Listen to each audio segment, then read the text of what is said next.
Extra টাইমেই রাজা Argentina. Cape ভার্দের পর সুইজারল্যান্ডের বিরুদ্ধেও এক্সট্রা টাইমের দ্বিতীয় অর্ধেই ম্যাচটি নিজেদের দখলে করে নিল লিওনেল মেসির আর্জেন্টিনা দল। काटू क्या अभी काटू? आप नहीं रुक जाओ। गेम कोई भी हो, पकड़ मजबूत होनी चाहिए। सीमेंट से पकड़ बनाए मजबूत। SRMB 550D TMT bar। এমবোলোর বিতর্কিত লাল কার্ড, জুলিয়ান আলভারেজের বিশ্বমানের গোল। বিশ্বকাপের কোয়ার্টার ফাইনালের শেষ ম্যাচটি ছিল একেবারে রোমাঞ্চকর এক সিনেমার মতন, যেখানে ম্যাচের শুরুতেই লিওনেল মেসির কর্নার কিক থেকে গোল করে আর্জেন্টিনাকে এগিয়ে দেন ম্যাক অ্যালিস্টার। 10 মিনিটের মাথাতেই এগিয়ে যায় আর্জেন্টিনা। এরপর প্রথমার্ধ জুড়ে নিজেদের প্রভাব বিস্তার করেন লিওনেল মেসি ও তার সতীর্থরা, যদিও গোলের ব্যবধান বাড়াতে ব্যর্থ হন লিওনেল মেসিরা। তবে দ্বিতীয়ার্ধে এক অন্য সুইজারল্যান্ডকে দেখা যায়।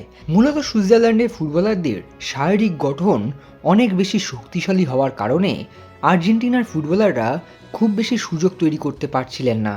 দ্বিতীয়ার্ধ জুড়েই সুইজারল্যান্ডের ফুটবলারদের প্রভাব বিস্তার করতে দেখা যায় গোটা মাঠ জুড়ে, যার ফলস্বরূপ 67 মিনিটে ডোয়ের গোল। এই গোলের পরেই আর্জেন্টিনাকে চেপে ধরে সুইজারল্যান্ড দল, কিন্তু এরপরেই সেই বিতর্কিত মুহূর্ত। গোলের 5 মিনিটের মধ্যেই সুইজারল্যান্ডের ফরোয়ার্ড এমবোলো লাল কার্ড দেখেন, আর এই লাল কার্ড নিয়েই সৃষ্টি হয় চরম বিতর্কের। ঘটনাটি ঘটে একটু অন্যরকমভাবে। ব্রিল এমবোলো এই ম্যাচ চলাকালীনই ইতিমধ্যেই একটি হলুদ কার্ড দেখেছিলেন।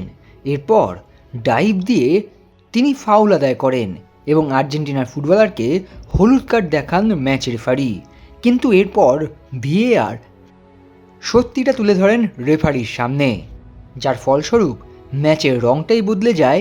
এই ঘটনার পর দ্বিতীয় হলুদ কার্ড দেখে মাঠ ছাড়েন এমবোলো। চোখের জলে ছাড়তে হয় মাঠ, আর তারপরই আর্জেন্টিনা দল চেপে ধরে সুইজারল্যান্ড দলকে। যদিও সুইজারল্যান্ডের রক্ষণভাগের ফুটবলারদের অসামান্য দক্ষতার কারণে নির্ধারিত 90 মিনিটে আর কোনো গোল করতে পারেনি 11 জনের আর্জেন্টিনা দল। 10 জনের সুইজারল্যান্ড দল শেষ পর্যন্ত লড়াই চালিয়ে যায়। তবে আরও একবার এক্সট্রা টাইমের দ্বিতীয় অর্ধেই জ্বলে উঠল আর্জেন্টিনা। আর্জেন্টিনা দলের প্রতিটি ফুটবলারের ইন্টেন্টই বুঝিয়ে দেয় কেন তারা বিশ্ব চ্যাম্পিয়ন। 112 মিনিটের মাথায় জুলিয়ান আলভারেজের চোখ ধাঁধানো গোল, যে গোল আপনাকে চমকে দেবে, সেই গোলের সুবাদেই এগিয়ে যায় আর্জেন্টিনা দল। এরপর 10 জনের সুইজারল্যান্ড গোল শোধের আপ্রাণ চেষ্টায় উপরে উঠে গেলে তৃতীয় গোলটি করে যান লাউটারো মার্টিনেজ। ম্যাচের একদম শেষ মুহূর্তে তৃতীয় গোলটি করেন মার্টিনেজ। এই গোলের সুবাদে 3-1 গোলে জয় পায় আর্জেন্টিনা দল এবং সেমিফাইনালে হ্যারি কেন, জুড বেলিংহামের ইংল্যান্ডের মুখোমুখি হতে চলেছে আর্জেন্টিনা। অন্যদিকে ফ্রান্সের মুখোমুখি হতে চলেছে লামিন ইয়ামালের স্পেন। ফিফা র্যাঙ্কিং শুরু হওয়ার পর এই প্রথমবার কোনো বিশ্বকাপের সেমিফাইনালে ফিফা র্যাঙ্কিংয়ের প্রথম 4 দল। বিশ্বকাপে সেরার সেরা কোন দল হবে তা সময় বললেও এদিন সুইজারল্যান্ডের বিরুদ্ধে এক প্রকার আটকে গিয়েও একটি অ্যাসিস্ট ঠিক করে যান লিওনেল মেসি। বিশ্বকাপে তার পরপর প্রতি ম্যাচে গোল করার স্ট্রিক ভেঙে গেলেও অ্যাসিস্ট করার রেকর্ডও গড়ে ফেললেন লিওনেল মেসি।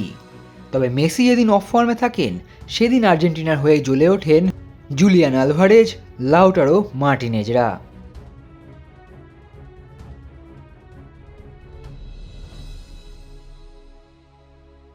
Extra time.